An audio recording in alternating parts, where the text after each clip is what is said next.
Welcome to four ఐస్ TV. ట్రంపరి విదేశీయం కార్యక్రమానికి, బిగ్ డిబేట్ కార్యక్రమానికి స్వాగతం. ప్రపంచంలోనే అగ్రరాజ్యంగా ఉన్న అమెరికా ఏదైతే జో బైడెన్ సమర్థించింది, డొనాల్డ్ ట్రంప్ ఎప్పుడైతే ఎలక్షన్ క్యాంపెయిన్లో మాట్లాడారో, ఎలక్షన్లో గెలిచిన తదుపరే మరుక్షణమే ఏదైతే విదేశీ వస్తువులు ఉన్నాయో, అమెరికాకు ఇంపోర్ట్ అవుతున్నాయో, ఆ ఇంపోర్ట్ అవుతున్న వస్తువుల మీద సుంకాలు విధిస్తాను, ఇల్లీగల్ మైగ్రెంట్స్ను ఆపడానికి ఏ ప్రభుత్వాలు అయితే ప్రయత్నం చేస్తలేదో వారిపై మ్యాక్సిమం ట్యాక్సెస్ విధించి వారిని ఎలా శిక్షించాలో, ఎలా మెడలు వంచాలో నాకు తెలుసు అన్ని ఘాటైన వాక్యాలతో సంబోధించిన ట్రంప్ ఎలక్షన్ల గెలుపొందిన తర్వాత ప్రమాణ స్వీకారం చేసిన మరుక్షణమే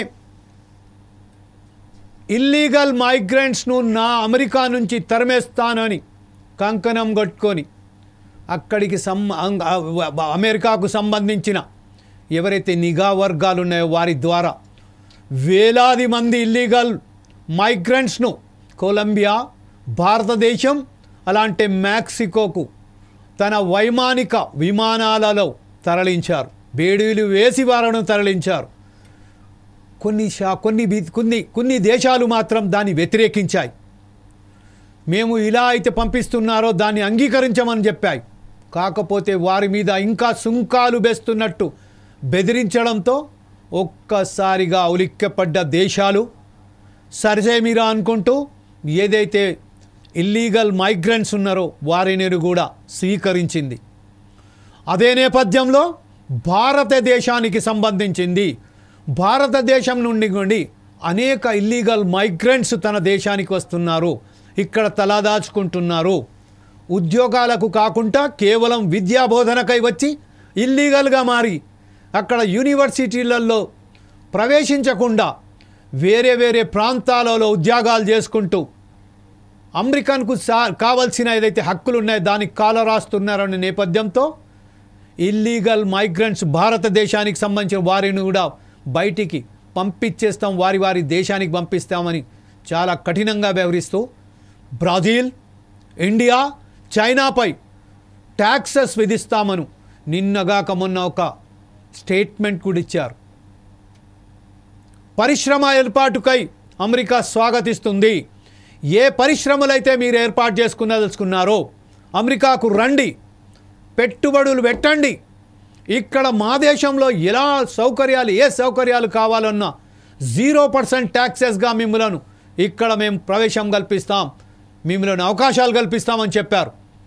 కానీ ఏ దేశాల నుండి అయితే మీరు ఉత్పత్తి చేసి తీసుకొని అమెరికాకు ఇంపోర్ట్ చేయదలుచుకున్నారో దాని మీద మిలియన్స్, బిలియన్స్ కాదు ట్రిలియన్స్గా కూడా నేను ట్యాక్సెస్ విధిస్తానని హెచ్చరిక జారీ చేశారు. అక్రమ వలసదారులను ఆపకుంటే వారి మీద కూడా ట్యాక్సెస్ విధిస్తానని కఠినంగా చెప్పారు. అదే నేపథ్యంలో ప్రస్తుతం సంబంధించింది ఆఫీస్ ఆఫ్ పర్సనల్ మేనేజ్మెంట్ నుండి ఒక ఇంటర్నల్ మెమో కూడా జారీ చేశారు. తద్వారా అమెరికన్ గవర్నమెంట్లో కూడా పనిచేస్తున్నవారు, అంటే ఒక్క విషయం మాత్రం గమనించాల్సి ఏంటంటే అమెరికాలో ఇన్కమ్ ట్యాక్స్కు సంబంధించింది మ్యాక్సిమం ఎవరైతే వర్క్ చేస్తున్నారో వారి ద్వారా ఇన్కమ్ ట్యాక్స్ ద్వారా వారి దగ్గర వాళ్ళకొక ప్రాబ్లం, ఫైనాన్షియల్లీ ప్రాబ్లం అయితే అది వస్తుంది. కాకపోతే దాన్ని నివారించడానికి అమెరికన్స్ మీద ట్యాక్సులు తగ్గించి వేరే విదేశాల మీద ట్యాక్సెస్ ఇంపోజ్ చేస్తానని కఠినంగా చెప్పారు. ఈ విషయంపై ఈరోజు ట్రంపరి విదేశీయం అని ఫోర్స్ ఐస్ టీవీ యొక్క కార్యక్రమాన్ని నిర్వహిస్తుంది. ఈ కార్యక్రమానికి సంబంధించింది మా చీఫ్ అడ్వైజర్ అంటే ఫోర్స్ ఐస్ TV chief advisor Sudhakar Sharma గారు ఈరోజు మా స్టూడియోలో మాట్లాడడానికి మాతో సిద్ధంగా ఉన్నారు. అలాగే విశ్లేషకులైనటువంటి పెంటపాటి పుల్లారావు గారు కూడా ఈరోజు మనతో మాట్లాడడానికి సిద్ధంగా ఉన్నారు జూమ్లో. అలాగే విశ్లేషకులైనటువంటి కోటేశ్వరరావు గారు కూడా మనతో మాట్లాడడానికి సిద్ధంగా ఉన్నారు జూమ్లో. వెల్కమ్ టు ద ఫోర్స్ ఐస్ టీవీ అండి.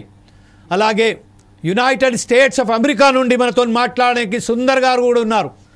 అలాంటి సమయంలోనే మామిడి గిరిధర్ గారు కూడా మనతో మాట్లాడడానికి వస్తున్నారు. ఫస్ట్ మనం సుధాకర్ శర్మ గారితో మాట్లాడడానికి ప్రయత్నం చేద్దాం. శర్మ గారు, మీరు చెప్పండి, ప్రస్తుతం ఏదైతే ఇంత ఒంటరి పోకడగా పోతున్న ట్రంప్ ఏదైతే ఇంత కఠినమైన నిర్ణయాలు తీసుకుంటున్నారో దీనిపై మీరు ఎలా విశ్లేషిస్తారండి? Thank you Jameel ji. First of all we have to see one thing, that the international arena కనుక మనం ఒకసారి చాలా నిశితంగా పరిశీలించినట్టయితే the whole world is in a kind of turmoil. మరి ఈ నేపథ్యంలో అగ్రరాజ్యమైనటువంటి అమెరికా తీసుకునేటువంటి ప్రతి నిర్ణయం కూడా దాని యొక్క ప్రభావం ఇంతకు ముందు కంటే ఇప్పుడు చాలా రెట్ల అధికంగా ఉంటుందని మనం గ్రహించగలుగుతున్నాం. ఈ నేపథ్యంలో ప్రస్తుతం మనం ట్రంప్ ఫస్ట్ ఇన్నింగ్స్ ముగిసి ఇప్పుడు సెకండ్ ఇన్నింగ్స్ ఇప్పుడే బిగిన్ చేసినటువంటి నేపథ్యంలో అనూహ్యమైనటువంటి కొన్ని నిర్ణయాల్ని మనం చూస్తున్నాం. నిజంగా సొంత పార్టీకి సంబంధించి అలాగే తన సొంత సిద్ధాంతానికి సంబంధించినటువంటి కొన్ని వైఖరులు అక్కడ స్పష్టంగా మనకు గోచరిస్తూ ఉన్నాయి. అయితే American first maybe sound great for Americans or for those who are the truest residents of America, but does it have any effect upon the societies at large across the world అనేది ఒక పెద్ద question. ఎందుకంటే అమెరికా అనేది it is not a pure race by itself. America is a kind of amalgamation, conglomeration of different societies. మనం హిస్టారికల్గా ఎప్పుడైతే మనం చూస్తామో అమెరికన్ హిస్టరీలో మనం చూస్తే ఎప్పుడు కూడా ఈ వైవిధ్యం మనకు కనిపిస్తుంది. మరి ఇంత వైవిధ్యం ఉన్నప్పుడు who are really Americans, on what basis a person could be branded as un-American అనేది చాలా పెద్ద క్వశ్చన్. మరి without going detail in depth into this particular thing, we request, today we are having a wonderful combination of dignitaries in our panel, so I am very happy that let us try to collect the ideas and ideologies from them and then let us try to framework. ఇప్పుడు నిజంగా చెప్పాలి అంటే ఈ నిర్ణయాలు ఈ నేపథ్యంలో ఈ సమయంలో ఎంతవరకు సమంజసం అనేది మనం గమనిద్దాం. Right, thank you very much Sudhakar Sharma గారు. ఇప్పుడు ప్రస్తుతం మనం పెంటపాటి పుల్లారావు గారి దగ్గరికి వెళ్దాం. పుల్లారావు గారు, మీరు చెప్పండి, ప్రస్తుతం ఏదైతే ఉన్నదో నిన్న ట్రంప్ మన ప్రధాని అయినటువంటి మోదీ గారితో మాట్లాడుతూ ఈ ఇల్లీగల్ మైగ్రెంట్స్ ఉన్నారో వారి మీద చర్చ కొనసాగిస్తాం, అలాగే భారతదేశం ఇల్లీగల్ మైగ్రెంట్స్ ఆపకుంటే మాత్రం వారి మీద సుంకాలు విధిస్తుందాం, ఖచ్చితంగా సుంకాలతోని వాళ్ళ మీద బాధుడు మోపుతామని చెప్తున్న ఈ సమయంలో ప్రస్తుతం మోడీ చేయవలసిన బాధ్యత ఏంటి? దీన్ని మీరా ఎలా స్పందిస్తారు, ఎలా విశ్లేషిస్తారండి? నిన్న చాలా మంచి స్నేహమైన ఫోన్ కాన్వర్జేషన్ జరిగింది. చాలా హ్యాపీగా మాట్లాడుకున్నారు. వాళ్ళు ఇచ్చిన స్టేట్మెంట్స్ బట్టి వెంటనే ఫిబ్రవరి వచ్చేమన్నాడు యుఎస్ఏ మాట్లాడుకోవడానికి. సో ట్రంప్ ఒక ఫస్ట్ గెస్ట్ వైట్ హౌస్కి వెళ్ళేది సెకండా థర్డా ఫోర్తా ఇజ్రాయెల్ తర్వాత మన నరేంద్ర మోడీ. మనం ఏంటంటే నరేంద్ర మోడీకి ట్రంప్కి పర్సనల్గా మంచి సంబంధం ఆయన ఓడిపోయే సమయంలో ఉన్నది. భారతదేశం కూడా ట్రంప్ అంటే మంచి మర్యాద ఉన్నది అని ఆయన విజిట్ చేసినప్పుడు ఏమో ఉన్నాయి. సో నేను చూసేది ఏంటంటే మనకి ఒక వారం రోజుల క్రితం ఫారెన్ మినిస్టర్ జయశంకర్ ఏమన్నాడంటే ప్రపంచంలో చాలా దేశాలకి అన్కంఫర్టబుల్గా ఉన్నది డొనాల్డ్ ట్రంప్ రావడం, భారతదేశానికి అస్సలు అన్కంఫర్టబుల్గా ఏం లేవు, చాలా కంఫర్టబుల్గా ఉన్నాం. ఆయన అడ్మినిస్ట్రేషన్తో ఎలియర్ పనిచేసాం, బాగా పనిచేసాం, మాకు ఏమి ఇబ్బంది లేదన్నారు. దాని తరఫు మీరు అన్న వలసదారులు 1,00,000 మందో 10 లక్షల మందో ఎస్ ఐడెంటిఫై చేసి మాకు ఐడెంటిఫికేషన్ ఇవ్వాలి కదా, వాళ్ళు ఇండియా నుంచా లేకపోతే శ్రీలంక నుంచా నేపాల్ పాకిస్తాన్, ఆ వాళ్ళు అయితే తీసుకుంటామన్నారు. వెంటనే అనేసారు. దాంట్లో ఇంక ఏం ఉండదు, దొంగగా వెళ్ళిన వాళ్ళని ఎంతో తీసుకోమన్నారు, ఫినిష్. మనకేమీ ప్రాబ్లం ఉండదు. ఎందుకంటే పరిస్థితులు ఎస్ కొంతవరకు మనకు ఉన్నది మొత్తం భారతదేశం రిలేషన్షిప్ ఏంటి, మీ వీసాలో 50,000 70,000 ఇస్తే అంతా బాగున్నది అంటారు, మిగతా అన్ని మునిగిపోయి చచ్చిపోయినా మనం, అంతే కదా. భారతదేశం రిలేషన్షిప్ వీసాస్ మీద ఆధారపడింది. అది ఎలాగో ఇస్తారు, 50,000 ఇస్తారు, 70,000 90,000 ఇస్తారు, తప్పదు. ఈవేళ దానికి తగినట్టుగా ఒక పెద్ద షాక్ అని అమెరికాకు వచ్చింది. మన మిత్రుడు కోటేశ్వరరావు గారును శర్మ గారు కూడా బాగా చూస్తుంటారు. వాళ్ళు ఆర్టిఫిషియల్ ఇంటెలిజెన్స్ $500 బిలియన్ ఇన్వెస్ట్ చేస్తామని సంవత్సరం అంతా ట్రంప్ దగ్గర నడెలా మైక్రోసాఫ్ట్ అందరు చెప్పాక నిన్న చైనీస్ చిన్న కంపెనీ మొత్తం జీరో చేసేసింది American artificial intelligence effort. $10 million తో వాళ్ళని డీప్ సంక్ అనే కంపెనీ ఫినిష్ చేసేసింది. ఈవేళ వాళ్ళకి అమెరికా ఎంత వల్నరబుల్ గా ఉన్నది.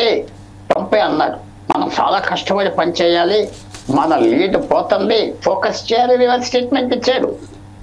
ఈవేళ అమెరికాకి భారతదేశం మన దగ్గర ఉన్న స్కిల్స్ అవసరం కాబట్టి అది కూడా సెటిల్ అవుతుందని నేను చెప్తున్నా. సో భారతదేశానికి ట్రంప్కి ఉన్న అమెరికన్స్కి మనకి ఏమీ ఇబ్బంది లేదు. ఇంకా చిన్న చిన్న విషయాలు వస్తాయి. సరే మీరంటారు సుంకాలు వేసేస్తాడు. మనకి చైనాకి అమెరికాకి నేను ఉద్యోగం చెప్తున్నా $500 బిలియన్ అనుకుంటున్నా, మైండ్ నేను చెప్తున్నా. ఇంపోర్ట్ ఎక్స్పోర్ట్స్ కి తేడా ఉన్నది. వాళ్ళకి భయం. భారతదేశానికి అమెరికాకి ఒక $30 బిలియన్ తేడా ఉన్నది. అది ఆల్రెడీ గవర్నమెంట్ కామర్స్ మినిస్టర్ ఏమన్నారంటే మేము కొన్ని పర్చేసెస్ అమెరికా నుంచి చేస్తాం, మిగతా దేశాల నుంచి తీసేస్తాం. A purchase? Oil, LNG, liquefied natural gas ఇక్కడి నుంచి అక్కడి నుంచి కొనేది ఇక్కడ కొత్త కొంటే అయిపోయింది. సో భారతదేశానికి వాళ్ళు ఇరుకులో పెట్టేసి డామ్లు అనేది ఏం లేదు. మాటలు ఏమిటంటే అందరికి తెలుసు ట్రంప్ మాటలు ఎలా ఉంటాయంటే యుద్ధం చేసేస్తాడు. మీకు అందరికీ చిన్న పాయింట్ జ్ఞాపకం చేసి మిగతా వాళ్ళు కూడా మాట్లాడాలి పెద్దవాళ్ళు. ట్రంప్ ఏమన్నాడు, నేను 5వ తారీఖు నవంబర్ వస్తున్న జనవరి 20 ప్రెసిడెంట్ అవ్విన రోజే చైనా మీద 25% సుంకాలు వేస్తాను, మెక్సికో మీద వేస్తాను, కెనడా మీద వేస్తాను. వేసేరా? ఏమీ లేదు. ఇంకో నెల తర్వాత చూస్తా అన్నాడు. ఇంకో నెల తర్వాత వేస్తాడా? చచ్చినా వేయలేడు. 2% వేస్తాడు. ఎక్స్పర్ట్స్ చెప్పారు అలాగే వేస్తే మునిగిపోతాం, అందరం ముంచేస్తాం. 2% వేస్తాడు. ఇంకో 2% వేస్తాడు. చైనా డీల్కి వస్తుంది అన్నాడు. డీల్కి వస్తే ఏదో అనుకున్న డీల్ సెటిల్ చేస్తాడు. ట్రంప్ ఏమిటంటే ఆ ముందల మాటలు అక్కడి నుంచి వింటే చాలా కష్టమైన మాటలు, చాలా కేర్ఫుల్ మనిషి. అది వ్యాపారంలో ఆయన technique. Art of the deal అని పుస్తకం రాశాడు. ఆ పుస్తకం గురించి ఎక్కువ మాట్లాడతాడు. ఆయన రాయలేదు, గోస్ట్ రైటర్తో రాయించాడు. ఆర్ట్ ఆఫ్ ద డీల్ అంటే ఫస్ట్ నువ్వు అదర్ సైడ్ని పీక్ కోసేస్తానని దిగాలి, తర్వాత షేక్ హ్యాండ్ ఇవ్వాలి అన్నాడు. మొదలే షేక్ హ్యాండ్ వెళ్ళిస్తాడు డీల్ సెటిల్ చేయడం. సో ఇది ఎలాగుంటాయంటే అతను బెదిరింపులకి కొన్ని చోట్ల బెదిరింపులు పనిచేస్తాయి. ఎందుకంటే మన కొలంబియా అనే దేశం మీద పనిచేసింది. కొలంబియాకి దిక్కులేదు. భారతదేశానికి స్నేహంగా ట్రంప్ ఉన్నంతకాలం బాగానే ఉంటాడు. ట్రంప్ స్నేహంగా లేదనుకో భారతదేశాన్ని ఏం చేయగలరు? భారతదేశానికి తిండి లేని రోజున చెప్పకర్ర ఇతర దేశాల నుంచి తిండి తెచ్చుకున్న రోజుల్లోనే మనం మొండిగా ఉంటామని అందరికీ కోపం. ఇప్పుడు ఎవరిని లెక్క పెట్టరు, మర్యాద ఇస్తాడు, అనుకున్నా మనకి చేస్తాడు. ఆ వీజాలు తొందరపడిపోతున్నారు. కొద్ది కరెక్ట్గా చెప్పాడు కదా, మీరు బోర్డర్ దూకేసి వెళ్ళిపోతే ఎలాగ జమీల్ గారు మీరే ఉన్నారు, నేపాల్ వెళ్తారు, మంచి ఉద్యోగం ఆఫర్ చేస్తారు. ఆ పాస్పోర్ట్ వీజా తీసుకుని వెళ్తారా? ఆ బోర్డర్ దూకేసి వెళ్ళి దారు ఇంకో పేరు పెట్టుకుని చేస్తారా? మనం ఒప్పుకుంటావా? మీరు ఒప్పుకుంటారా మన దేశానికి? నేనేమంటున్నా, ఏ ఇలీగల్ ఇమిగ్రెంట్స్ ఉన్నారంటే బయటికి పంపాలి. వాళ్ళకి కరెక్ట్గా వీజా తీసుకుని రానివ్వండి, వర్క్ వీజా ఇవ్వండి, పని చేయనివ్వండి.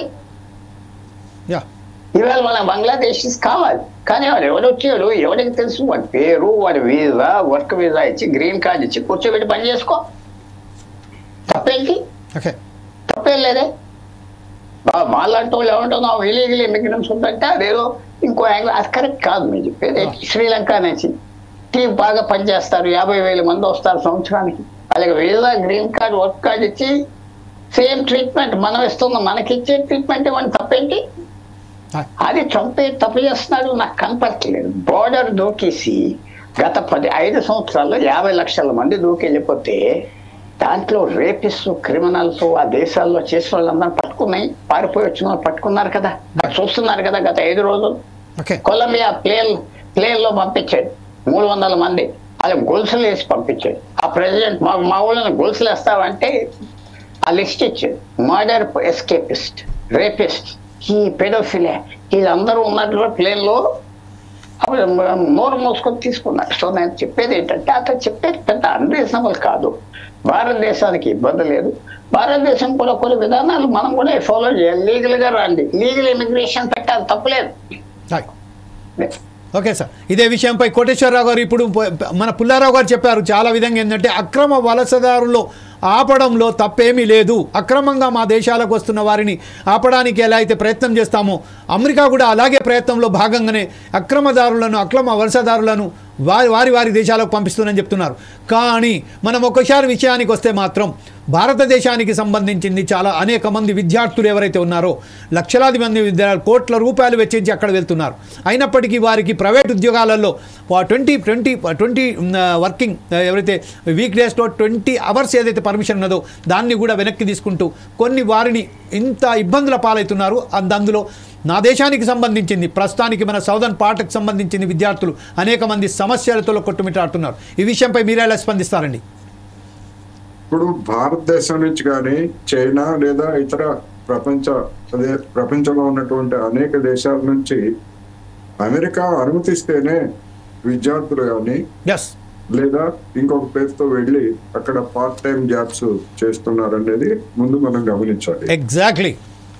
అటువంటి అవకాశాన్ని ఒకవేళ మీరు నిరాకరించదలుచుకుంటే, లేదు మేము డిస్కంటిన్యూ చేయాలని అనుకుంటే, అది ఆ దేశానికి సంబంధించినటువంటి అంతర్గత వ్యవహారం. అది అమెరికా అయినా, భారత్ అయినా, మరొక దేశం అయినా, ఆయా దేశాలకు సంబంధించి అటువంటి రైట్ ని ఎవరు కాదనడానికి లేదు.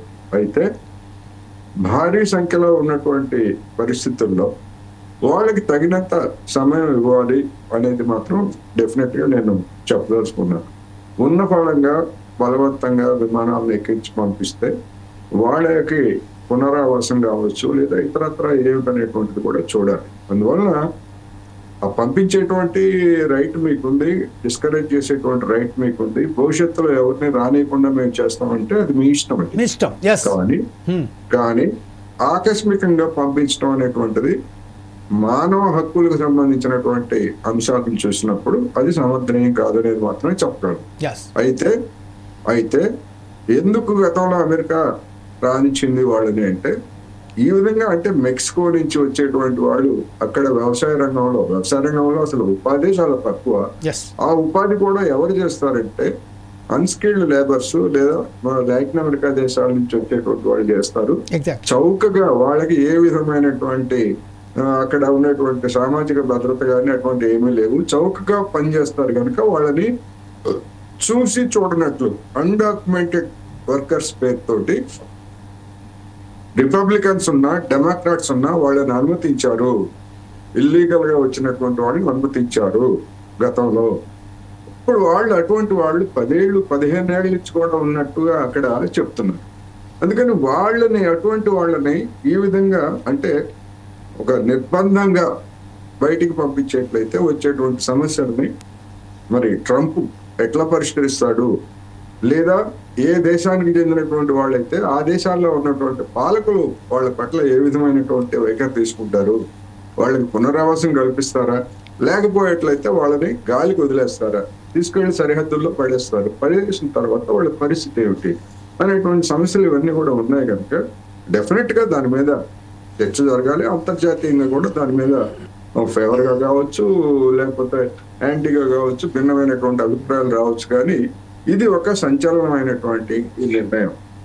అందువల్ల దీన్ని ఎట్లా చేస్తారు ఏమిటి అనేటువంటి ఒక అంశం అయితే, ఇటువంటి పనులు చేయనటువంటి వాళ్ళని అంటే నేను చెప్పినట్టు చేయనటువంటి వాళ్ళందరి మీద నేను పన్నులు విధిస్తాను లేదా మరొకటి చేస్తాను, బస్తీ మీద సవాళ్ళు ఏం చేస్తారో చూడండి అని ట్రంప్ కనుక అంటే అది నడిచేది కాదు.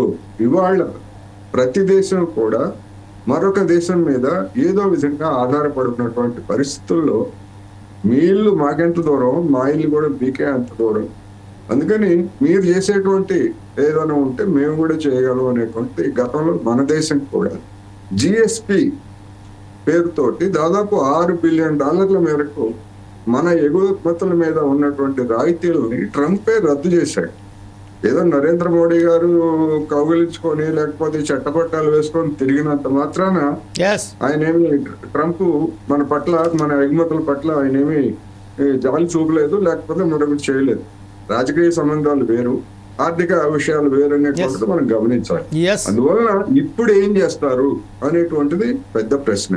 ఇప్పటి వరకు నిర్దిష్టంగా భారతదేశానికి కానీ లేదా మిగతా అనేక దేశాలకు కానీ నిర్దిష్టంగా ఎలాంటి చర్యలు తీసుకోలేదు కనుక ఫలాన్ని చేయబోతున్నాడని మనం ఏం చెప్పుకోక్కర్లేదు. చెప్పుకొని దాని గురించి ముందే కంక్లూజన్స్ కి రాక్కర్లేదు. ఇప్పుడు చైనా గురించి పెద్ద ఎత్తున కొండంత రాగం తీసి 60% వరకు నేను పన్నులు విధిస్తానని చెప్పి ఇప్పుడు 10% అంటున్నారు. ఓకే, 10% కావచ్చు, లేదా 20% కావచ్చు, లేదా 2% కావచ్చు. నువ్వు ఎంత పన్ను విధిస్తే ఆ విధించినటువంటి పన్ను మొత్తం కూడా దిగుమతులు చేసుకుంటే నీ పౌరులే కట్టాలి ఆ భారాన్ని. చైనా వాడు కట్టడు, ఎగుమతులు ఆపేస్తారా? ఆపేసుకోండి. ఇప్పుడు ఎవడు చైనా వాడు కానీ, భారత్ కానీ, మరొక దేశం కానీ మా వస్తువులను దిగుమతి చేసుకోండి అని మిమ్మల్ని కాళ్ళు గడ్డాలు పట్టుకోలేదు, లేదా మీ పాదాలు చెంత వాడలేదు కదా. నీకు అవసరమై చౌకగా వస్తున్నాయి కనుక, ఎక్కడి నుంచి చౌకగా వస్తే అక్కడి నుంచి చేసుకుంటున్నావు కనుక నువ్వు చేస్తున్నావు. అందువల్ల నీ రాజకీయ ఆధిపత్యం కోసం లేదా నీ కార్పొరేట్ల ప్రయోజనాల కోసం ఆ విధంగా చేసేట్లయితే ఈ దేశాలు కూడా ఇప్పుడు గతంలోనే చూసాం. మన ఎంఎస్పికి వ్యతిరేకంగా, మన ఎంఎస్పి అంటే ప్రభుత్వం ఇచ్చేటువంటి సబ్సిడీ, డబ్ల్యూటీఓ ఆమోదించిన దానికంటే ఎక్కువ మొత్తం సబ్సిడీలు ఇస్తున్నారని చెప్పేసి ఎప్పుడో పాత లెక్కలు వాటన్నిటిని చూపించి కేసు వేసినటువంటిది అమెరికా. అందువలన మన దేశానికి కానీ ఇతర దేశాలకు కానీ ఉండేటువంటి ఘర్షణలు ఉన్నాయి. ఆ ఘర్షణలు ఎక్కడన్నా బావా కానీ వంగతోట కాదగినట్టుగా నరేంద్ర మోడీ గారు, ట్రంప్ ఏ విధమైనటువంటి సంబంధాలు కలిగి ఉన్నప్పటికీ అవి దేశాల మధ్య సంబంధాలకు వచ్చేసరికి ఇప్పటి వరకు చూసినప్పుడు మొత్తం మీద మనకు వ్యతిరేకమైనటువంటి వైఖరిని ట్రంప్ కానీ బైడెన్ కానీ తీసుకున్నారు తప్ప అనుకూలమైనటువంటి వైఖరి కాదు. ఇప్పుడు మన మీద ఒక్క నిమిషంలో నేను ముగిస్తాను. మన మీద ట్రంప్ చేస్తున్నటువంటి ఒత్తిడి ఏంటంటే, మన దేశం మిగతా దేశాలతో, చైనాతో లేదా మిగతా కొన్ని దేశాలతో వాణిజ్య లోట్లో ఉంది, మొత్తం మీద వాణిజ్య లోట్లో ఉంది. కానీ అమెరికా విషయంలో మన దేశం వాణిజ్య మిగుల్లో ఉంది. అందుకని మా ఉత్పత్తులను మీరు అధికంగా కొనుగోలు చేయాలి, దానికి అవసరమైనటువంటి రాయితీలు, పన్నులు తగ్గింపు ఇటువంటి అన్ని వేసి వాటిని సమం చేయండి కనీసం అని చెప్పేసి మన మీద ఒత్తిడి తెస్తున్నారు. గడిచినటువంటి 4 సంవత్సరాలుగా దాని మీద చేస్తున్నటువంటి వాణిజ్య సంప్రదింపులు ఏవి కూడా ఆ కారణంగానే ఒక కొలిక్కి రాలేదు అనేది మనం గమనించాలి. అందువల్ల రాబోయే రోజుల్లో ఏం చేస్తారు, ఏం జరుగుతుంది అనేటువంటిది మనం ఎప్పటికప్పుడు ఆ పరిణామాలను బట్టి మన వైఖరిని లేదా మన అభిప్రాయాలను వెల్లడించుకోవచ్చు అనేది నా అభిప్రాయం. Right sir, thank you very much. At the same time we will go to the Murali. మామిడి గిరిధర్ గారు కూడా మనతోటి జాయిన్ అయిపోయారు. గిరిధర్ గారు, ఇప్పుడు మన కోటేశ్వరరావు గారు చెప్పినట్టుగా, మన పుల్లారావు గారు చెప్పినట్టుగా అలాయి బాలాయి చేసుకున్నంత మాత్రాన సుంకాలు తగ్గిస్తారు అనేదైతే మనం అనుకుంటున్నామో అది మాత్రం ఎలాంటి పరిస్థితుల్లో కూడా సాధ్యం కాదని చెప్తున్నారు. అదే సమయంలో భారతదేశం ఏదైతే సుంకాలు విధిస్తుందో అమెరికాపై, అలాంటి సుంకాలు దానికి ఇంకా ఎక్కువ శాతం మేము విధిస్తామని ట్రంప్ ఏదైతే హెచ్చరికలు జారీ చేస్తున్నారు. ఈ నేపథ్యంలోనే మోడీ గారు రాబోయే ఫిబ్రవరిలో అతను అమెరికాకు వెళ్తున్నట్టుగా నిన్న ఫోన్లో సంభాషించుకుంటూ ఇద్దరు మాట్లాడుకున్నారు. అనేక సమస్యలపై మాట్లాడారు. కానీ ఆ సమస్యలు మాట్లాడిన మరుక్షణమే సుంకాల విషయంలో మాత్రం తగ్గేది లేదని చాలా కఠినంగా ట్రంప్ నిన్న మాట్లాడుతూ, ప్లేన్లో వచ్చేటప్పుడు ఎయిర్లో మాట్లాడుతూ, మీడియా మిత్రులతో మాట్లాడుతూ చెప్పారు, ఎక్కడ కూడా సుంకాల విషయంలో మేము ఖచ్చితంగా ఎక్కడ కూడా తగ్గబోము అని చెప్పారు. కానీ ఇప్పుడు మన మిత్రులు చెప్తున్నట్టుగా 2%, 10%, 20% మనము ట్యాక్సెస్ విధిస్తాం. దీని మీద ఇలా విశ్లేషిస్తారండి మీరు?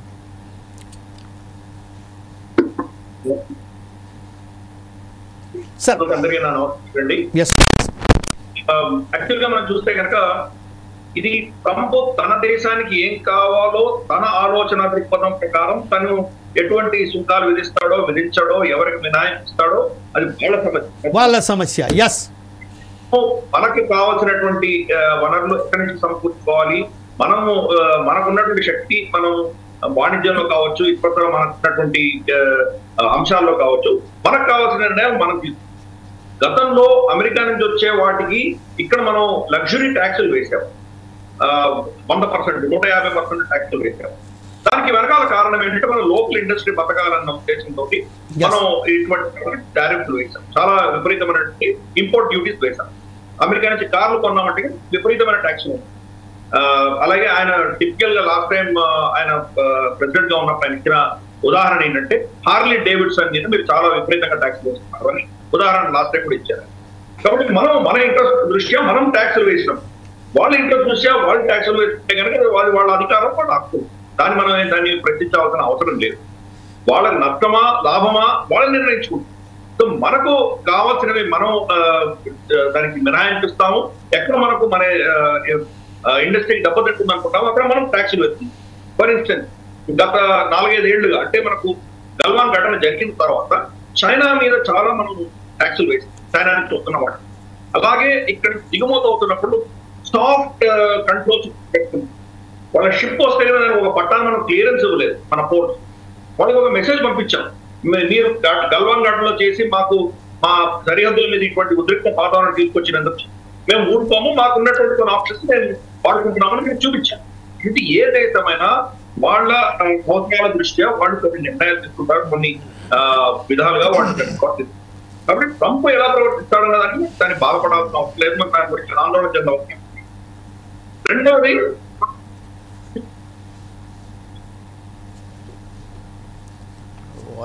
సార్ మీ వాయిస్ చాలా డిస్టర్బ్ అవుతుందండి.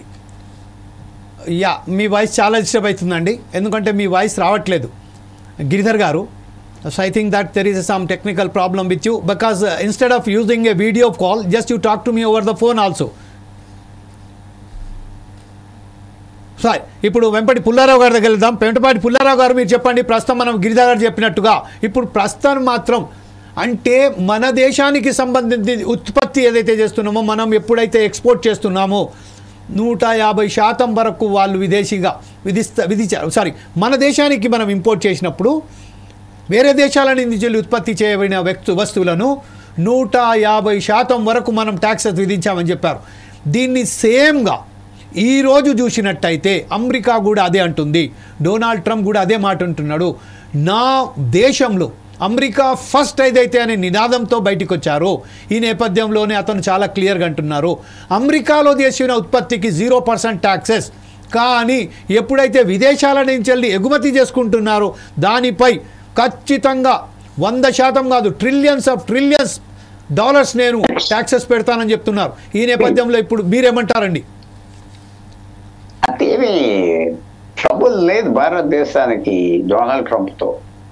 డెమోక్రాటిక్ ప్రెసిడెంట్స్ బాగా ఏడిపించేవారు భారతదేశాన్ని, ఎందుకంటే లాబీస్ ఎక్కువ ఉంటాయి. డెమోక్రాటిక్ పార్టీలో ఎవరైతే గవర్నమెంట్లో పనిచేస్తారో బయటకు వచ్చి దుకాణం పెట్టుకుంటారు వాషింగ్టన్, ఆ గవర్నమెంట్స్ నుంచి డబ్బులు తీసుకుంటూ ఉంటారు, వాళ్ళు కంట్రోల్ చేస్తారు. ఇప్పుడు ఉన్నది మన ఫారెన్ మినిస్టర్ బైడెన్ కింద ఆయనకి పెద్ద దుకాణం ఉండేది, యాంథనీ బ్లింకెన్. అది కూడా అప్పుడప్పుడు ఇండియా మీద రాళ్ళు చుట్టూ ఉండేవారు.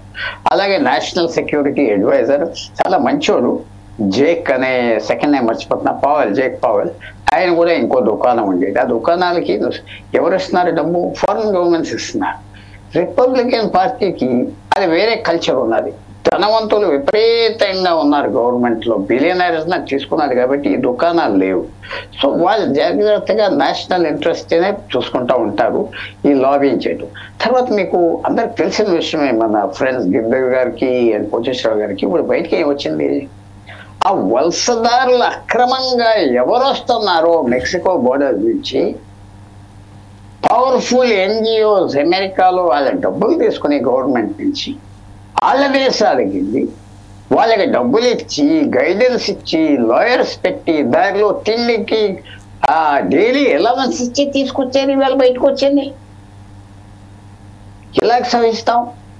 వాళ్ళు చేసింది చూడండి. ఎన్జిఓస్, పవర్ఫుల్ ఎన్జిఓస్ అంటే ఎన్జిఓస్ గవర్నమెంట్ నుంచి డబ్బు తీసుకున్నారు, $100 మిలియన్, దాంట్లో వాటాలు గిట్టాలు తినేసి కొన్ని ఇలా ఖర్చు పెట్టి తీసుకొచ్చింది. వాళ్ళే పని చూసుకున్నారు, ఏదో పని కావాలని. అందువల్ల అలాంటి విషయాలు భారతదేశానికి ఏం సంబంధం లేదు. కాబట్టి మనం తప్పకుండా ఇవాళ చూసేది ఏంటంటే ఒక మంచి సంబంధం ఏర్పడుతుంది. తర్వాత ట్రంప్కి భారతదేశానికంటే ఎక్కువ గొడవలు ఉన్నాయి, రష్యాతో, యుక్రెయిన్తో, ఇజ్రాయెల్తో, అరబ్ దేశాలతో, చైనాతో. మనతో ఏమున్నది, నాటో కంట్రీస్తో, మనతో అంత ఏం పెద్ద ట్రబుల్ లేదు. మీరు నేను ఇందాక ఒక మాట చెప్పా, ట్రబుల్ మనకి వాళ్ళకి డబ్బు తేడా ఉన్నది. మీరు $30 బిలియన్ మీరు కొంటలేదంటే ఆయిల్ కొంటా ఉన్నారు, వెపనరీ కొంటా ఉన్నారు. డొనాల్డ్ ట్రంప్ నేను మోడీని రిక్వెస్ట్ చేశాడు, నువ్వు వచ్చినప్పుడు కొన్ని మా దగ్గర సామాను శుభ్రంగా కొంటాడు. సో మనకి ట్రబుల్ లేదు, మనం ఒక హ్యాపీ ప్లేస్లో ఉన్నాం, హ్యాపీ ప్లేస్. అది వాళ్ళు జాగ్రత్తగా చేసుకుంటారు. మోడీ గారి దగ్గర ఎకనామిక్స్లో ఆయన సరిగ్గా చేయట్లేదని ఎప్పుడంటే ఫారెన్ అఫైర్స్ డిఫెన్స్లో చాలా గొప్పగా చేస్తాడు నరేంద్ర మోడీ గారు. వెంటనే అన్ని ఫారెన్ లీడర్స్ అందరితో మంచి సంబంధాలు ఉన్నాయి, పర్సనల్ రిలేషన్షిప్స్ ఉన్నాయి, ఏం చేయాలో తెలుసు. మీరు చూడండి, ప్రోటోకాల్ ఎరగొట్టి యునైటెడ్ అరబ్ ఎమిరేట్స్ నుంచి అక్కడ వచ్చే ఎవరో సుల్తాన్ వస్తే ఆయన ఎయిర్పోర్ట్కి వెళ్ళి నమస్కారం పెడతాడు. మా ఊళ్ళు ఉన్నారు 1,10 లక్షల మంది, మీరే తండ్రి చూడమని ఎంత ట్యాక్ట్ఫుల్ గా చేస్తాడు. సో నాకేం వరీ లేదు, భారతదేశం హ్యాపీ ప్లేస్ లో ఉన్నది, మేనేజ్ చేసుకోవచ్చు. అది కూడా ఇందాక గిరిధర్ గారు రావునప్పుడు చెప్పాను కూడా, ఆర్టిఫిషియల్ ఇంటెలిజెన్స్ ఇవన్నీ మళ్ళీ అమెరికాకి చెప్పుదెబ్బలు తగిలినాయి చైనా నుంచి. భారతీయ బ్రెయిన్ అవసరం తప్పకుండా. మనకి అంత బ్యాడ్ పీరియడ్ ఉండదు. ఆయన మాట అలా ఉంటుంది. డొనాల్డ్ ట్రంప్ ఇలా చేస్తా అలా చేస్తా ఆఖరికి ఆయన బాగా లొంగిపోతా ఉంటాడు. ఎవరి చైనాతోనే లొంగిపోయాడు, మనతో ఏం తగు ఉన్నది. సో మంచి రోజులు వస్తాయా, వచ్చే దినాలు వస్తాయా నేను చెప్పను, కానీ కొంచెం ఇంట్రెస్టింగ్ డేస్ వస్తాయి భారతదేశం, అది మాత్రం. ఓకే సార్, ఇదే విషయంపై ఒకసారి మన కోటేశ్వరరావు గారికి వెళ్దాం. అంటే కోటేశ్వరరావు గారు మీరు చెప్పండి, ప్రస్తుతం ఏదైతే విద్య వైద్య పరిశోధన విభాగానికి బడ్జెట్ ఆపేసేయాలని ఒక సంకేతాలు కూడా ఇచ్చారు. అది తాత్కాలికంగానే కావచ్చు. అతను ఇచ్చిన విషయం ఇప్పుడైతే మన పుల్లారావు చెప్పినట్టుగా తాత్కాలికంగా అతను ఏదైతే నిర్ణయాలు తీసుకుంటున్నారో తాత్కాలికమైనే కావచ్చు. ప్రజల ఒత్తి మేరకు, అలాగే తనకు సంబంధించిన వేరే ఎవరైతే ఆయనకు సంబంధించిన వారు ఉన్నారో, అధికారులు ఉన్నారో, వాళ్ళ ఒత్తిడి మేరకు ఆ తాత్కాలిక నిర్ణయాలను కూడా వెనక్కి తీసుకుంటాను కావచ్చు. కానీ ప్రస్తుతం మాత్రం విద్యారంగంలో కానీ, వైద్య రంగంలో కానీ, పరిశోధన రంగంలో కానీ మన భారతీయులు, ప్రస్తుతం మన భారతీయులలో కూడా మన సౌదర్న్ పార్ట్కు సంబంధించిన ఆంధ్ర, తెలంగాణ, తమిళనాడుకు సంబంధించిన బెంగళూరు, కర్ణాటకకు సంబంధించిన వేలాది మంది పరిశోధకులు, వేలాది మంది విద్యార్థులు, వేలాది మంది వైద్య విద్యార్థులు వైద్య రంగంలో పనిచేసే వాళ్ళు దీని మీద ఇంపాక్ట్ చూసే అవకాశం ఉంది. దీనిపై మీరు ఇలా విశ్లేషిస్తారండి? ఇప్పుడు ఏ దేశమైనా R&D మీద పెట్టేటువంటి ఖర్చును బట్టి ఆ దేశం, అది ఏ రంగమైనా కావచ్చు, ఆర్టిఫిషియల్ ఇంటెలిజెన్స్ కావచ్చు లేదా ఇతరతర అంశాలు కావచ్చు, డివిడెండ్స్ ఆ దేశాలకు వస్తున్నాయనేటువంటిది ప్రపంచానికి మనకు రుజువు చేసింది. ఆ రంగంలో భారతదేశం మన దేశాన్ని అవసరాల గురించా కానీ, లేదా మన దేశం ఉన్నటువంటి ఎకనామిక్ కండిషన్స్ లో కానీ మిగతా దేశాలతో పోటీ పడి మనం అంత ఖర్చు పెట్టట్లేదు. అందుకని మనం అనేక రంగాల్లో దాని డివిడెండ్స్ ని మనం పొందట్లేదు. అలాంటి విషయాల్లో ఇవాళ ప్రపంచంలోనే అమెరికా అగ్రస్థానంలో ఉంది R&D ఖర్చు విషయంలో. ఒకవేళ వాళ్ళు కనుక తగ్గించేట్లయితే అది అమెరికాకే నష్టం. అందుకంటే నూతన ఉత్పత్తులు కావచ్చు, నూతన టెక్నాలజీస్ కావచ్చు, అవి డెవలప్ అయితే అక్కడ ఉన్నటువంటి కార్పొరేట్లకు ఉపయోగపడతాయా లేకపోతే సామాన్యులకు ఉపయోగపడతాయా అనేటువంటి విషయంలో తేడా ఉండొచ్చు, కానీ అది ఆయా దేశాలకే నష్టం. అందువల్ల ట్రంప్ అటువంటి పిచ్చి పని కనుక చేస్తే వైద్య రంగం కావచ్చు, ఎడ్యుకేషన్ కావచ్చు, ఇంక ఏ రంగమైనా కానీ బడ్జెట్ లోటు బడ్జెట్ ని పుచ్చుకునే క్రమంలో అటువంటివి చేస్తే అది ఆ దేశానికే నష్టం. కానీ నేనైతే ఆ విధంగా చేస్తాడని నేను అనుకోవట్లేదు. ఎందుకంటే అట్లా చేసేట్లయితే అక్కడ ఉన్నటువంటి కార్పొరేట్లు అంగీకరించేటువంటి అవకాశం లేదు. అయితే ఒకటి మాత్రం స్పష్టం, ఈ ఎడ్యుకేషన్ అంటే విద్యారంగం, వైద్య సేవలు లేకపోతే విద్యా సేవల నుంచి మాత్రం ట్రంప్ కాదు, డెమోక్రటిక్ పార్టీ అధికారంలో ఉన్న, రిపబ్లికన్ అధికారంలో ఉన్న అమెరికాలో క్రమంగా వాటి నుంచి వెనక్కి తగ్గిపోతున్నారు. దానిని జనం మీద భారం మోపే విధంగా వాళ్ళు చేస్తున్నారు. అయితే అది ఒకవేళ అటువంటి భారాలు మోపితే ఆ భారాలు వ్యతిరేకంగా లేదా భరిస్తారా లేదా అనేటువంటిది అక్కడ ఉన్నటువంటి సమాజం తేల్చుకుంటుంది. అందువల్ల మొత్తం మీద R&Dకి మనకగా అతను కోతలు పెట్టేట్లయితే అది అమెరికాకే నష్టం అనేది మాత్రం నేను స్పష్టంగా చెప్పదలుచు. ఓకే, ఇదే విషయంపై మరొకసారి గిరిధర్ గారి దగ్గరికి వెళ్దాం. గిరిధర్ గారు, ఇప్పుడు మీరు చెప్పండి, ప్రస్తుతం ఏదైతే ఉన్నదో రాబోయే నెలలో అంటే ఫిబ్రవరి నెలలో నరేంద్ర మోడీ ఎవరైతే ఉన్నారో మన ప్రధానమంత్రి అమెరికా పర్యటనకు వెళ్తున్నారు అని చెప్తున్నారు. ఈ నేపథ్యంలో అక్కడ డొనాల్డ్ ట్రంప్తో ఎలాంటి వారితో ఎలా చర్చలు జరుపుతారని అనుకుందాం. మనకు అనుకూలంగా ఎట్లా మలుచుకుంటారు ఇప్పుడున్న పరిస్థితులలో, అది మనకు ఎంతవరకు సాధ్యమవుతుంది అని మీరు అనుకుంటున్నారండి? మనకు అంతర్జాతీయ వ్యవహారాల్లో మనకు ఎక్కడ పర్మనెంట్ మిత్రులు ఉండరు, పర్మనెంట్ శత్రువులు ఉండరు. Yes sir. పర్మనెంట్ ఇంట్రెస్ట్ మాత్రమే ఉంటాయి. మనకు అక్కడ ఉన్నటువంటి ఇంట్రెస్ట్, అమెరికా నుంచి మనకు చాలా అంశాలు మనకు కావాలి. మొట్టమొదటిది ఇప్పుడు మనకు చాలా క్లిష్టమైన పరిస్థితి సమస్య ఏముందంటే తేజస్ విమానానికి సంబంధించి F404 F414 ఇంజిన్స్ GE నుంచి రావాలి, మనకు రావట్లేదు. కనీసం అంటే లేట్ అయిపోయాయి. సంవత్సరం రావాల్సింది ఫస్ట్ ఇంజిన్ మార్చిలో ఇస్తామని. కాబట్టి ఆ సమస్యను ముందు పరిష్కరించాలి. ఇది మనం ఒక సమస్యను పరిష్కరించకపోతే ప్రత్యామ్నాయం చూసుకోవాలి. మన పరిస్థితి ఏంటంటే అమెరికా మనకు మీరు రష్యా వాళ్ళ కూటమిలో ఉన్నారు, మా దగ్గర మీరు ఎందుకు కొనుక్కోవట్లేదు అని మనకి ఒత్తిడి తీసుకొచ్చినప్పుడు మనం సరే జనరల్ ఎలక్ట్రిక్ నుంచి మేము కొంటామని వాళ్ళ దగ్గర చెప్పినప్పుడు వాళ్ళు దానికి తగ్గట్టు మనకు సహాయం చేయకపోతే మరి దాంట్లో మనకు సమస్యలు వస్తున్నాయి. ఇది నిజంగా వాళ్ళు అదే పనిగా చేస్తున్నారా లేదా వాళ్ళకి నిజంగా సమస్య గురించి చేస్తున్నారని మనకు అర్థం కావట్లేదు. ఒకవేళ నిజంగా మన ఎయిర్ ఫోర్స్ శక్తి పెంచకుండా వాళ్ళ ఎయిర్ ఫోర్స్ వాళ్ళ ఎయిర్ క్రాఫ్ట్ కొనాలి, మన తేజస్ ముందుకు వెళ్ళకూడదు అన్నటువంటి పరిస్థితుల్లో చేస్తున్నారు మన అనుమానం వస్తే సఫ్రాన్ కావచ్చు లేదా ఇతరత్ర మనం వేరే ఇంజిన్ తెచ్చుకునేటువంటి ప్రయత్నాలు మీరు చేస్తాం. అందుకని మోదీ గారి పరిస్థితి చాలా కీలకంగా ఉండదు. ఇక్కడ డొనాల్డ్ ట్రంప్ ని మనం సూటిగా ప్రశ్నించబోదు, మీరు మాకు GE ఇంజిన్స్ సపోర్ట్ ఇస్తున్నారా లేదా ఇలాగే డిలే చేసుకుంటూ మమ్మల్ని సతాయించబోతున్నా, ఈ విషయంలో క్లారిటీ మనం ఆయన అడగబోతున్నాం.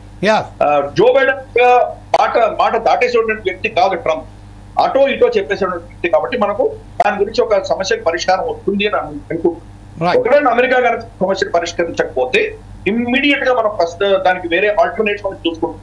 ఆల్రెడీ యూరోప్ నుంచి తర్వాత మనకి ఈవెన్ రష్యా నుంచి ఆల్టర్నేట్స్ మనం దాని గురించి సీరియస్ గా ప్లాన్ చేస్తాం. ఇది మొట్టమొదటి. రెండవది, ఆయన ట్రంప్ ఉన్నటువంటి అంశాల్లో రెండే అంశాలు. ఒకటి బ్యాలెన్స్ ఆఫ్ ట్రేడ్, మనకు అమెరికాకు మనం ఎక్కువ ఎగుమతులు చేస్తున్నాము, అమెరికా నుంచి తక్కువ దిగుమతులు చేస్తున్నాం. కాబట్టి ఈ అంశంలో మనకు కొంత చర్చలు జరుగుతాయి.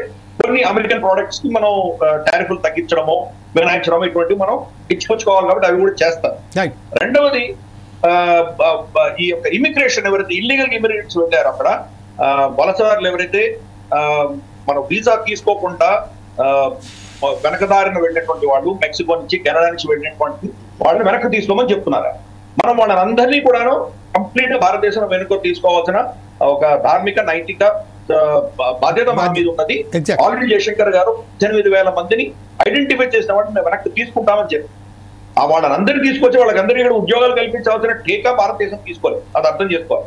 భారత పౌరులు అంటే వాళ్ళే వాళ్ళ సొంత ఆలోచనతోటి ఎవరు చెప్పకుండానే వాళ్ళే అక్రమంగా వాళ్ళు వెళ్ళి ఆ దేశంలో వెళ్ళినందుకు వాళ్ళే బాధ్యత తీసుకోవాలి. వాళ్ళే బాధ్యత దానికి వాళ్ళే నిర్ణయించుకోవాలి. ఇప్పుడు మన పిల్లలందరూ ఇక్కడ సీట్లు రావట్లేదని చెప్పేసి అంటే సీట్లు ఎందుకు రాలేదు ఇక్కడ మీకు ఇంజనీరింగ్ కాలేజీలో కానీ లేదా మీకు మెడికల్ కాలేజీలో సీట్లు రావట్లేదంటే మీకు అంతటి క్షమత లేదనే కదా అర్థం. మీరు ఇక్కడ ఈ భారతదేశంలో ఉన్న ఎడ్యుకేషన్ సిస్టమ్ లో ఇక్కడ ఎంట్రన్స్ ఎగ్జామ్ లో మీకు సీట్ రాలేదు కాబట్టి కోట్లు ఖర్చు పెట్టి మీ యుక్రెయిన్, బెలారూస్, రష్యా, ఫిలిప్పైన్స్ కి పెడుతుంటే అది భారత ప్రభుత్వం దానికి బాధ్యత కాదు కదా. భారత ప్రభుత్వానికి బాధ్యత లేదు.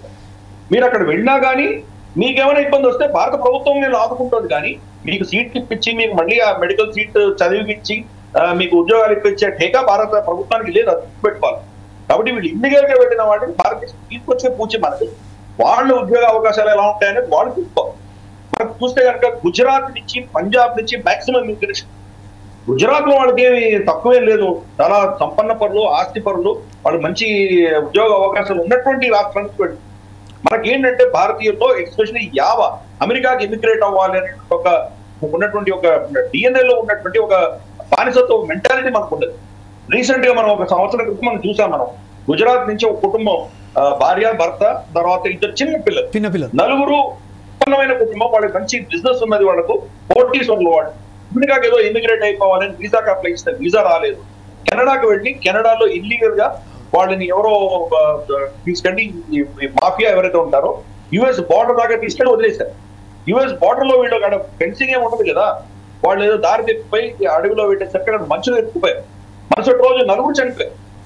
అంత సంపన్నమైన కుటుంబం ఎందుకు వెళ్ళారు? అలాగే ఒక ఫ్లైట్ మొత్తం ప్యారిస్ లోనో ఎక్కడో మన యూరోప్ లో ఆపేస్తారు. మొత్తం గుజరాత్ నుంచి వెళ్తున్నారు వాళ్ళందరూ. మెక్సికోకి వెళ్ళి మెక్సికో నుంచి వాళ్ళు ఇల్లీగల్ గా వస్తే అమెరికాలోకి వెళ్ళి వాళ్ళకి తక్కువేం లేదు, బాగానే ఉన్నారు ఆస్తులు, సంపన్నమైన కుటుంబాలు, అయినా ఎందుకు వెళ్తున్నాయి? ఆ యావ మనలో ఉంది. కాబట్టి దీనికంటే భారత ప్రభుత్వం దానికి బాధ్యత ఉండదు కదా. మీరు ఇల్లీగల్ గా ఆ దేశానికి వెళ్ళినప్పుడు, మీరు భారత పౌరులు అయినప్పుడు భారతదేశానికి వాళ్ళు పంపిస్తే కనుక ఎక్స్ట్రాడేట్ చేస్తే దాన్ని మనం స్వాగతించవలసిన బాధ్యత మన మీద ఉంది. కాబట్టి మోదీ గారు అదే విషయంలో అక్కడ ఆయనకి స్పష్టత ఇవ్వబోతున్నారు. తప్పకుండా భారతీయులోని తేలితే భారత పేర్లు పెట్టుకున్న తర్వాత భారతీయులు అవి నొప్పుకోండి.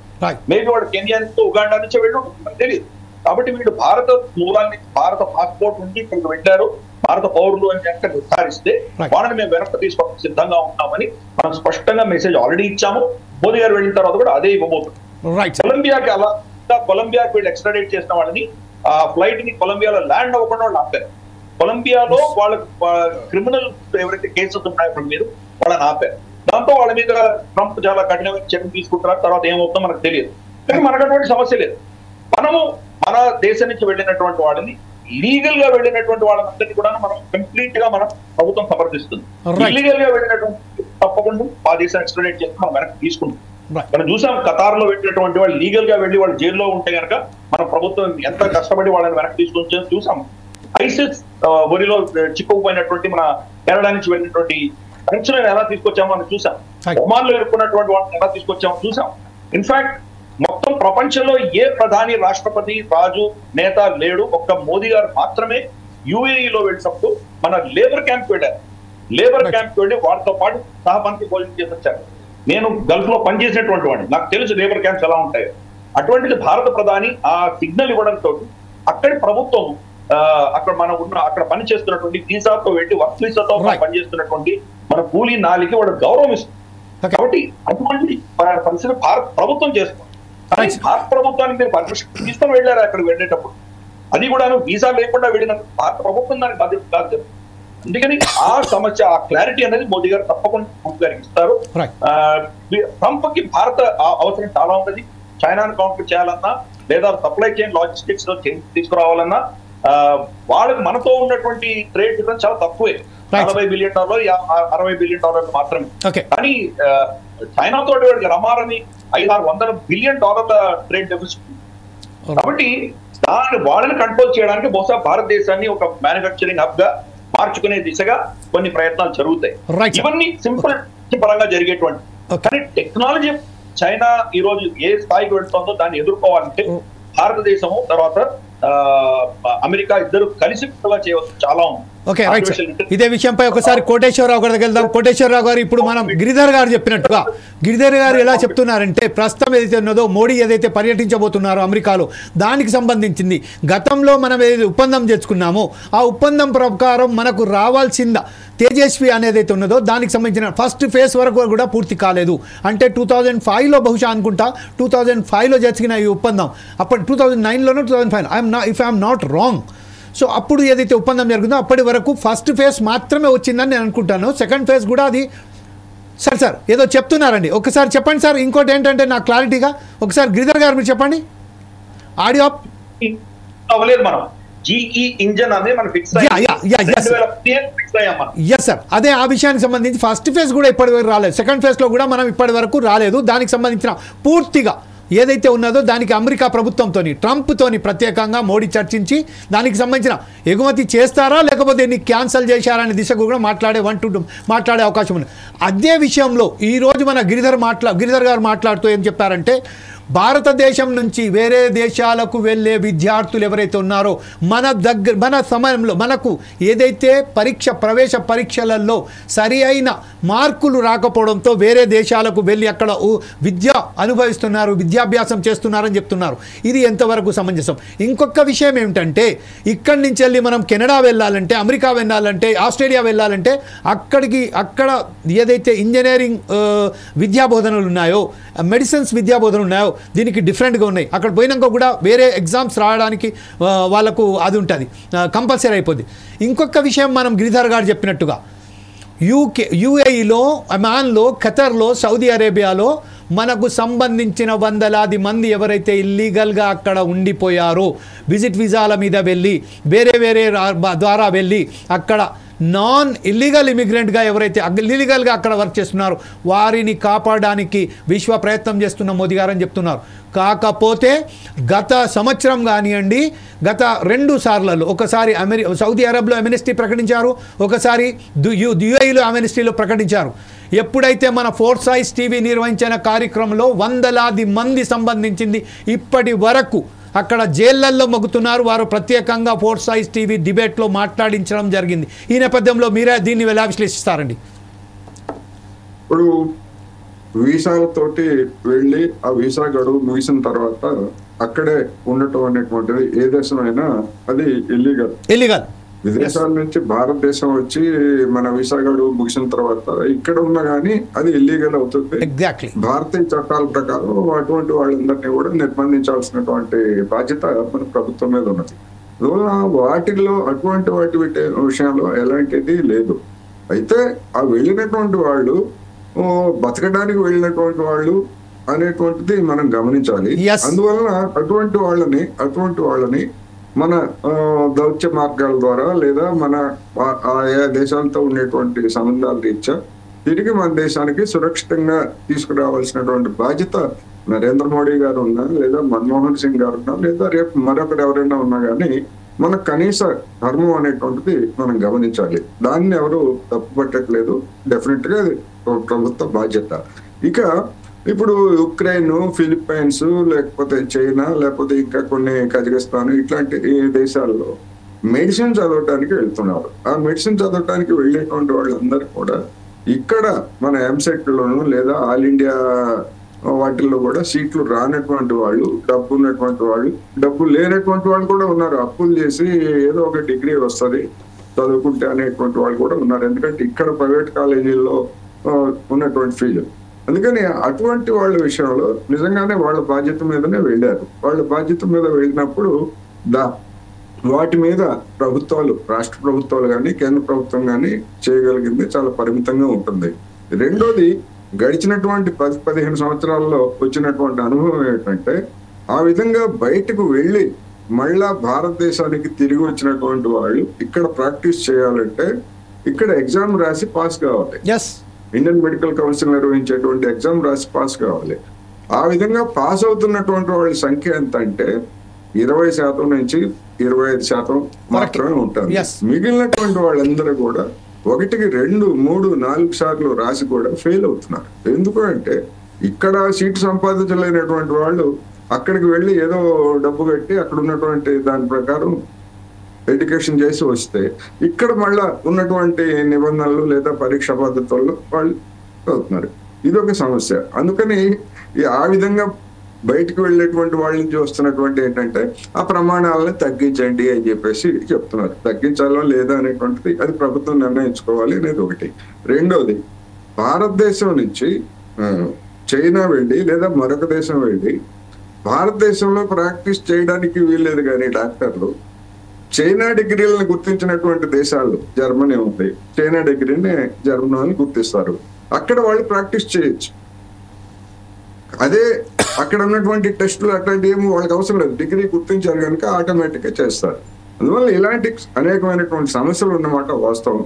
వీటిని ఏం చేయాలి ఏమిటనేటువంటిది ఆయా ప్రభుత్వాలు వాటిని చర్చించి చేయొచ్చు. కానీ ఇప్పుడు మనం ట్రంప్ విషయం గురించి మాట్లాడుకునేటువంటి సందర్భాల్లో గతంలో భారతదేశానికి అమెరికాకి ఉన్నటువంటి సంబంధాల రీత్యాలో మన ఇస్రో డెవలప్ కాకుండా ఉండటానికి లేదా మన రాకెట్లకు అవసరమైనటువంటి క్రయోజెనిక్ ఇంజన్ల సరఫరా కానీ లేదా టెక్నాలజీకి కానీ రాకుండా అడ్డుకోవడానికి అమెరికా ప్రయత్నించినటువంటి చరిత్ర గతంలో ఉంది. అదేవిధంగా మనం రష్యాతో కలిసి బ్రహ్మోస్ క్షిపణులు ఖండాంతర బాలిస్టిక్ మిసైల్ ని మనం తయారు చేస్తున్నాం.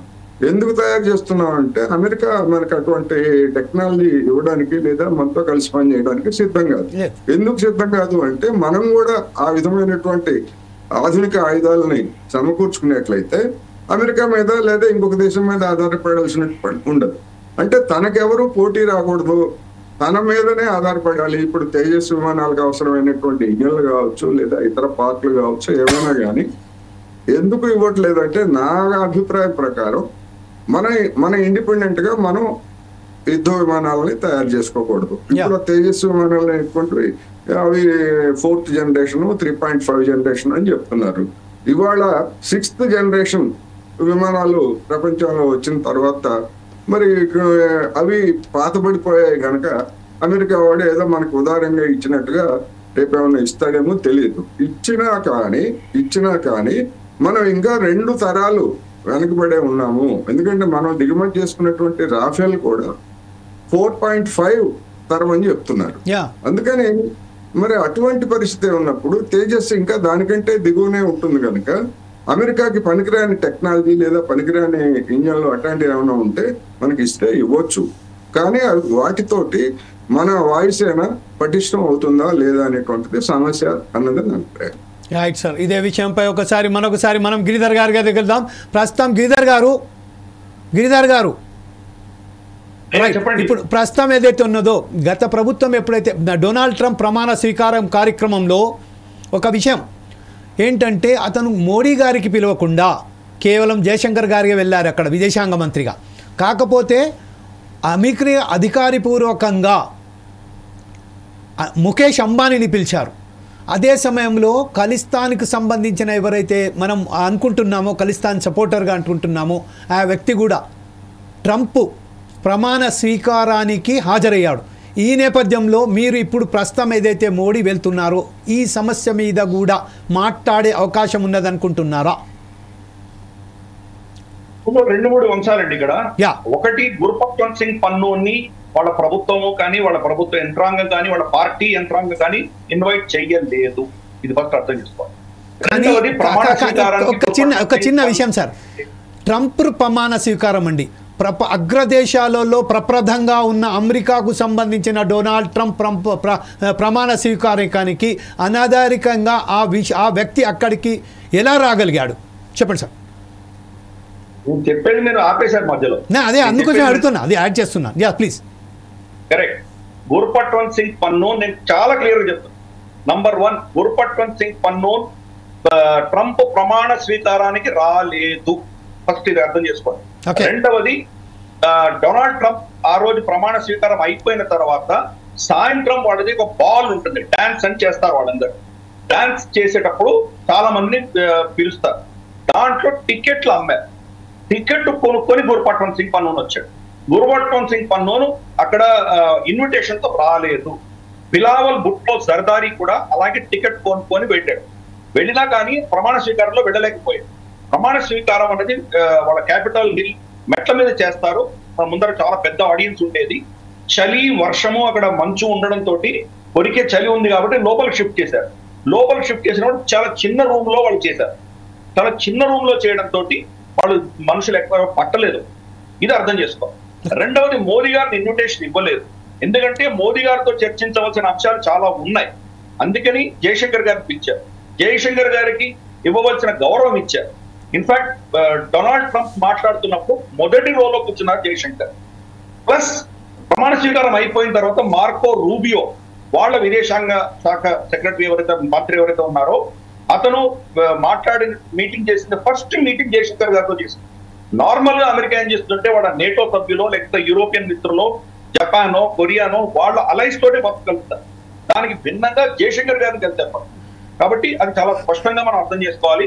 ఇది మోదీ గారికి వ్యతిరేకమైనటువంటిది కాదు. ప్రాక్టికల్ గా 4 పిలిచారు. ఒకవేళ మోదీ గారిని పిలిచున్నా అక్కడ వెళ్తే అవమానం జరుగుతుంది మనకి. ఎందుకంటే చిన్న రూమ్ ఆయన ఎక్కడ కూర్చోబెట్టాలి, మొదటి రోజులో కూర్చోబెట్టాలి, వెనక రోజులో కూర్చోబెట్టి, ఇవన్నీ ఇబ్బందులు. ఇన్ఫాక్ట్ చైనీస్ వైస్ ప్రెసిడెంట్ ఎవరైతే జీ జిన్పింగ్ బదులు వచ్చారో ఆయనకు కూడా అక్కడ చాలా మర్యాదమైనటువంటి ప్లేస్ దక్కలేదు. ఆయన కొంత వెనకాల కూర్చున్నారు. ప్లస్ ఆ స్పీచ్ లో భారతదేశం గురించి ఆయన ఏం మాట్లాడలేదు, కానీ చైనా గురించి చాలా స్పష్టంగా ఆయన ఇనాగరల్ స్పీచ్ లో ఇచ్చారు డొనాల్డ్ ట్రంప్. కాబట్టి ఇవన్నీ క్లారిటీ మనం అర్థం చేసుకోవాలి. పనామాలో మేము మీకు ఇవ్వలేదు కానీ చైనా టేక్ ఓవర్ చేసింది అని చైనీస్ వైస్ ప్రెసిడెంట్ ఎదురుగానే ఆయన అటువంటి సమాధానం ఇచ్చారు. సపోజ్ భారతదేశం వ్యతిరేకం కూడా 10% నేను ఇంపోజ్ చేయబోతున్నాను అంటే మర్యాదకు భంగం అయింది. కాబట్టి మోదీ గారు వెళ్ళకపోవడమే ఉత్తమము. జయశంకర్ గారు వెళ్ళారు. జయశంకర్ గారికి భారతదేశానికి ఇవ్వవలసినంత గౌరవం ఇచ్చారు. అర్థం చేస్తారు. తర్వాత నెక్స్ట్ మీరు అడిగిన అంశము మనం చూస్తే కనుక ఇప్పుడు కోటేశ్వర గారు చెప్పినట్టు 2-3 తప్పిదాలు విషయం ఆయన అవగాహన లేదనుకుంటారు. మొట్టమొదటిది బ్రహ్మోస్ ఖండాంతర క్షిపణి కాదు. 500 కిలోమీటర్లు మాత్రమే పెడుతుంది. 500 కిలోమీటర్లు మాత్రమే కొట్టగలిగినటువంటిది ఖండాంతర క్షిపణి కాదు. ఓన్లీ 500 కిలోమీటర్స్ వరకు కొట్టేది. ఇప్పుడు దాన్ని ఎన్జీ న్యూ జనరేషన్ వస్తున్నారు. 750 నుంచి 800 కిలోమీటర్లు మాత్రమే కొట్టగలిగినటువంటి క్షిపణి. రెండవది క్రయోజెనిక్ ఇంజిన్ గురించి ఆయన మాట్లాడారు.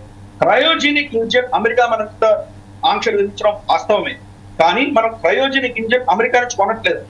మనం ఎవరి దగ్గర నుంచి కొన్నాం? రష్యా నుంచి కొన్నాం. మరి రష్యా మనకు క్రయోజెనిక్ ఇంజిన్ ఇవ్వడం ఆపేసింది. మరి బ్రహ్మోస్ లో కోఆపరేట్ చేసిన వాళ్ళు క్రయోజెనిక్ ఇంజిన్ మనకు ఎందుకు ఆపేసింది? కాబట్టి రష్యాని మనం ప్రశ్నించాలి. మీరు అమెరికా కూటమిలో మేము లేము కదా, మేము మీ కూటమిలో ఉన్నాం కదా, రష్యా కూటమిలో ఉన్నాం కదా. అటువంటి రష్యా అమెరికా మా మీద ఇట్లాంటి ఒత్తిడి తీసుకొస్తుంటే మమ్మల్ని మిత్రులుగా ఆదుకోవాల్సిన బాధ్యత మీకు ఉంది కదా, మీరు ఫాలో అయ్యారు. అలాగే ఈవెన్ బ్రహ్మోస్ లో కూడా 300 కిలోమీటర్స్ కొట్టకూడదు అని చెప్పేసి మన మీద ఆంక్షలు ఉన్నాయి. ఎందుకంటే మిసైల్ టెక్నాలజీ కంట్రోల్ రెజీమ్ లో మనం లేము కాబట్టి మన మీద ఆంక్షలు ఉంది. రష్యా కూడా మనకు 90 కిలోమీటర్లు మాత్రమే. ఓకే గిరిధర్ గారు, సమయం చాలా తక్కువ ఉన్నది కాబట్టి మనం ఒకసారి సుధాకర్ శర్మ గారి దగ్గరికి వెళ్దాం. సుధాకర్ శర్మ గారు, ఇప్పుడు ఏదైతే మనం చర్చ కార్యక్రమం నిర్వహించామో ఈ విషయంపై గిరిధర్ గారు చాలా ఇష్టమైనవి చెప్పారు. రష్యాతో ఒప్పందం జరిపింది కాబట్టి అమెరికా ఎలాంటి చేయలేదు అని చెప్తున్నారు. ఇదే విషయంపై ఇంకొక విషయం ఏంటంటే దానికి సంబంధించింది మనం ఏదైతే సుంకాలు విధించడంలో కానీ అమెరికాకు సంబంధించిన ట్రంప్ ప్రమాణ స్వీకారానికి కానీ మోడీకి రాకపోవడమే మంచిగా మేలైందని చెప్తున్నారు. ఈ విషయంపై లాస్ట్ కంక్లూడ్గా మీ అభిప్రాయం, మీ సలహాలు, మీ సూచనలు ఏంటండి? ఎలా విశ్లేషిస్తారు? Thank you Jameelji. ముఖ్యంగా అమెరికాకు ఉన్నటువంటి కన్సర్న్స్ రెండండి. బ్రాడ్లీ మనం కేటగరైజ్ చేసి క్లాసిఫై చేసుకుంటే ఒకటేమో ఇంటర్నల్ కన్సర్న్స్ ఒకటి, రెండవదేమో ఎక్స్టర్నల్ ఫారెన్ పాలసీ ఒకటి. ఇక్కడ మనం చూసినట్టయితే ఇల్లీగల్ ఇమిగ్రేషన్ కానివ్వండి, అలాగే అక్కడ ఉన్నటువంటి ఎక్స్ప్లాయిటేషన్స్ ఏదైతే ఉన్నాయో ఫారిన్ ఎక్స్ప్లాయిటేషన్స్ అవన్నీ కూడా కంటైన్ చేసుకొని అమెరికా ఈజ్ ప్రెడామినెంట్లీ ఫర్ అమెరికన్స్ అనేటువంటి ఒక దృక్పథంతో వాళ్ళు వాళ్ళ దేశాన్ని గురించి తీసుకునేటువంటి జాగ్రత్తల విషయంలో international community is not so particularly trying to interfere. అయితే when it comes to foreign policy there is a kind of process, ఒక సైంటిఫిక్ మెథడాలజీ, ఒక రేషనల్ థింకింగ్ అనేది చాలా అవసరం. మనం ఈ నేపథ్యంలో చూసినట్టయితే America as the very big super power it has some responsibilities. మరి నిజంగా అక్కడ మనం చూసినట్టయితే చైనా విషయంలో పనామా విషయం చాలా ఇంపార్టెంట్. ఎందుకంటే China is trying to occupy a part of that adjoining part of Panama, అది చాలా కన్సర్నింగ్. అలాగే రెడ్ సీ విషయంలో కూడా మనం చూడాలి. అలాగే సౌత్ చైనా సీ విషయాన్ని ముఖ్యంగా అమెరికా పరిష్కరించాలి. ఎందుకంటే మనం చూసాం lot of havoc has taken place. South China sea అనేటువంటిది ఇంటర్నేషనల్ ఇష్యూస్లో చాలా ముఖ్యమైనటువంటి స్థానాన్ని కలిగి ఉంది. ఈసారి ట్రంప్ నిజంగా తాను అనుకున్నట్టు కనుక చేసి చూపెట్టగలిగితే ఆ సౌత్ చైనా సీ విషయాన్ని ఆయన పరిష్కారం చేయాలి. అలాగే తైవాన్ విషయం ఉంది. అలాగే ఈ బెల్ట్ అండ్ రోడ్ ఇనిషియేటివ్ ఏదైతే చైనా తీసుకుంటుందో ఎక్కడెక్కడైతే అది వైరస్ లాగా స్ప్రెడ్ అవుతుందో దాన్ని నిజంగా కంటైన్ చేయాలి. మనకు పుల్లారావు గారు ఒక విషయం చాలా స్పష్టంగా చెప్పారు. ఆర్టిఫిషియల్ ఇంటెలిజెన్స్ విషయంలో అమెరికాకు ఆల్రెడీ ఒక పెద్ద షాక్ అనేది తగిలింది. నిజంగా సౌత్ ఈ ఏషియన్ కంట్రీస్లో ఉన్నటువంటి ఇంటెలిజెన్స్ ఏంటి, ఏషియన్ కంట్రీస్ యొక్క ఆ ప్రిడామినెన్స్ ఇన్ టెక్నాలజీ ఏంటి అని వాళ్ళు ఆల్రెడీ టేస్ట్ చేశారు. కాబట్టి ఈరోజు మనం సగర్వంగా చెప్పుకోవచ్చు American corporate is being run by Indian intellect. There is no doubt about this. మరి ఇవన్నీ కూడా ట్రంప్కు బాగా తెలుసు. కాబట్టి ఇండియాతో వ్యవహరించడం అనేటువంటిది చాలా పెద్ద విషయం. ట్రంప్ చాలా జాగ్రత్తగా వ్యవహరించాలి ఇండియాతో. ఎందుకంటే ఇక్కడ ఉన్నటువంటి ఇంటెలెక్చువల్ క్యాపిటల్ కానివ్వండి, ఇక్కడ ఉన్నటువంటి ప్రోగ్రెసివ్ ఎకనామిక్ ఐడియల్స్ కానివ్వండి, ఇక్కడ ఉన్నటువంటి అనుకూలమైన వాతావరణం, youth population is there with India. మరి ఇవన్నీ కనుక మనం తీసుకున్నట్టయితే సూపర్ పవర్గా ఎమర్జ్ అయ్యేటువంటి అవకాశాలు పుష్కలంగా ఉన్నటువంటి భారతదేశంతో సంబంధాలు ఏ దేశమైనా ఆచితూచి తీసుకోవాల్సినటువంటి నేపథ్యం ఏర్పడింది. అది అమెరికా కానివ్వండి, రష్యా కానివ్వండి, చైనా కానివ్వండి. Yes, you are absolutely right Jameelji. China కూడా అందుకే అలాగే వ్యవహరిస్తోంది. కాబట్టి ఈ నేపథ్యంలోనే నిర్ణయాలు ఉంటాయి. ఈ నేపథ్యంలోనే ట్రంప్ యొక్క ఈ సెకండ్ టైం ఈ రూల్ ఏదైతే ఉన్నదో ఈ సెకండ్ ఇన్నింగ్స్ కూడా కొనసాగుతుంది అని మనం భావిస్తున్నాం. Right, thank you very much Sudhakar Sharma గారు. ఇప్పుడు ప్రస్తుతం ఏదైతే ఈరోజు ట్రంప్ విదేశాంగం ఏదైతే ట్రంపరి విదేశీయం కార్యక్రమంలో ఈరోజు పాల్గొన్నందుకు మన మామిడి గిరిధర్ గారికి, అలాగే కోటేశ్వరరావు గారికి, పెంటపాటి పుల్లారావు గారికి ప్రత్యేక ధన్యవాదాలు చేస్తూ ఈరోజు మా విశ్లేషకులు కనుక చీఫ్ అడ్వైజర్ ఏంటంటే four sides TV chief advisor Sudhakar Sharma garu ఏదైతే అందించారో మాకు చాలా థ్యాంక్స్ అండి మీకు. అంటే ఇంత పెద్ద కార్యక్రమాన్ని మనం నిర్వహించినందుకు రేపు రాబోయే కార్యక్రమంలో కూడా ఇలాగే విశ్లేషిస్తారని ఆశిస్తూ మేము ఇప్పుడు సెలవు తీసుకుంటున్నాము. సెలవు ఇవ్వండి. Thanks watching for four sides TV.